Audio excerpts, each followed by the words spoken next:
Fuir ce cloaque grouillant. Évacuer les souvenirs sordides que Gérard, dans sa candide innocence, avait ravivés.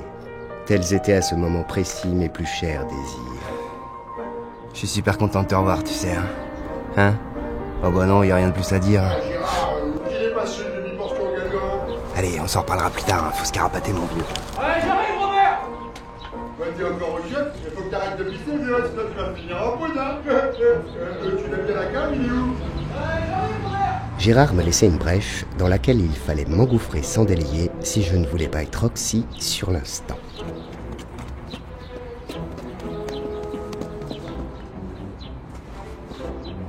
C'est toujours au sein de l'adversité que la Providence vient de son aile vous donner un coup de pouce.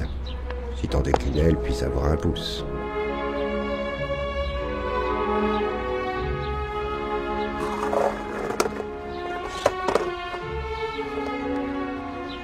Ah non, je ramassais ma planche à roulettes.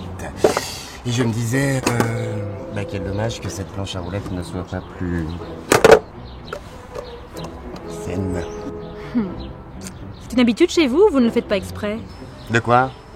D'être toujours vautré par terre comme ça. Ah bah non... Quel dommage que vous ne soyez pas vraiment un homme. Mais comment, mais si...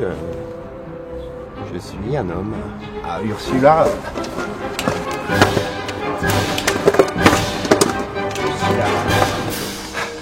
Ursula, je ne peux absolument pas vous laisser dire une chose pareille. Non. Non. C'est votre métaphore des cocotiers qui a semé le trouble en moi. Ursula, il y a vraiment des petits parasites sur la 4e île de l'archipel des Marquises. Bon, cessons là cette discussion, Morgane. Tout ça est bien trop prématuré. Justement. Pourquoi ne pas nous aimer totalement prématurément? Mais cela ne se peut, Morgane. Une histoire d'amour entre nous demanderait au bas mot 4 opus de la série afin d'être développée. Mais il est dans la rue! Qu'est-ce qu'il fout dans la rue?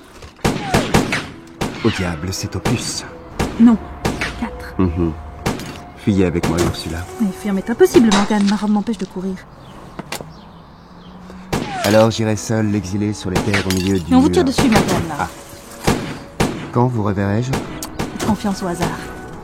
Pourvu que la Providence nous donne un petit coup de pouce de son aile. Oui. Enfin, de pouce de son aile. C'est ça. Allez, finis, Morgane. Robert, c'est moi. Je suis la boss. Déjà dit de tirer sur les gens que tu connais pas. Madame le boss, vous avez pas connu. Ouais, ça m'étonne pas trop de toi. Cette enquête prenait désormais la tournure fumante d'un imbroglio kafkaïen. La piste Le Boss portait ses fruits, certes, mais elle me forçait dans le même temps à la remembrance de souvenirs cuisants. Puis voici qu'à revoir la sulfureuse Ursula, un sentiment poignant venait m'étreindre, ce qui ajoutait encore à l'émoi d'avoir retrouvé Roscoe. Bref, tout ça tintinabulait en moi comme autant de grelots qu'on aurait malencontreusement accrochés à la queue d'une chèvre. J'étais sur le point de perdre le fil. Il me fallait prendre un peu de recul. Une liste précise et concise de mes découvertes allait m'aider grandement. Le boss était impliqué dans les évanouissements. C'était un fait. Gérard, dans sa confusion, avait évoqué une conspiration, une manipulation. Il me fallait donc découvrir, petit 1, quel est l'objet de cette conspiration, et petit 2, quels sont les outils de cette manipulation.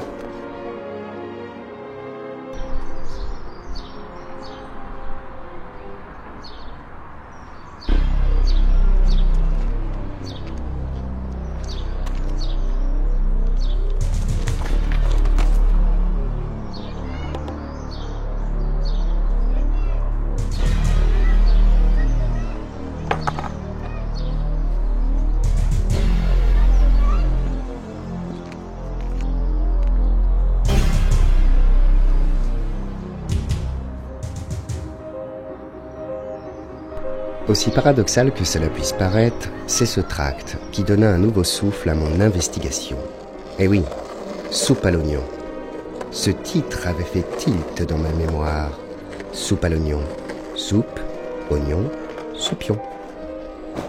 Ces fameux soupions que Gérard avait évoqués pour conclure sa diatribe conspirationniste. Voilà le point de mire vers lequel devaient se concentrer tous mes efforts.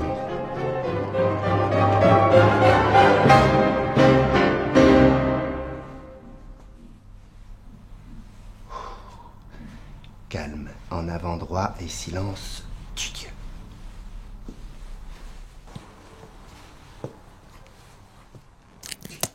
Morgane, c'est Émilie. Oh, Émilie, j'ai vraiment pas le temps là. Je t'ai laissé des petits mots sous ta porte pour connaître tes dates de disponibilité pour la cérémonie. Mais comme tu ne m'as pas répondu, j'ai anticipé et je l'ai programmé entre le 17 et le 26. La cérémonie, mais quelle cérémonie Voilà, je te laisse des messages et tu ne réponds jamais. Pour notre mariage, mes parents s'en foutent de joie et le curé veut te voir dès que tu seras disponible. Ah, Émilie, vous ai-je déjà dit que j'étais contre le mariage et puis... comment dire Bon, j'entends que tu n'es pas disponible à cette date, ce n'est pas grave.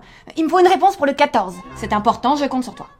Écoutez, en fait, je sais pas si ça va être complètement possible. Vous avez emménagé dans la pension le mois dernier, nous nous sommes croisés que dans les couloirs. Morgane, je peux comprendre que le mariage puisse te faire peur, mais nous allons trouver une solution. Fais-moi confiance. Émilie, je suis sur une grosse affaire là, j'ai vraiment pas... Non mais alors quand? Il faut que je puisse anticiper, moi. Et puis j'ai promis au curé que tu allais réparer la charpente de la sacristie. C'est important, je compte sur toi. Ok, t'as pas le temps. On en reparlera plus tard. Seul, enfin, j'allais pouvoir me concentrer sur mes recherches. Quels étaient ces satanés sous-pions? Les filles, c'est rien que de la turpitude, mon vieux Roscoe. Y a rien de tel que la connaissance. Tu vas voir.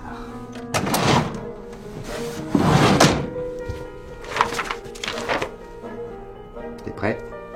Confortablement installé sur mon sofa cogitatif, en compagnie de mon vieux Roscoe, j'allais me confronter des heures durant à l'abîme insondable de la connaissance humaine.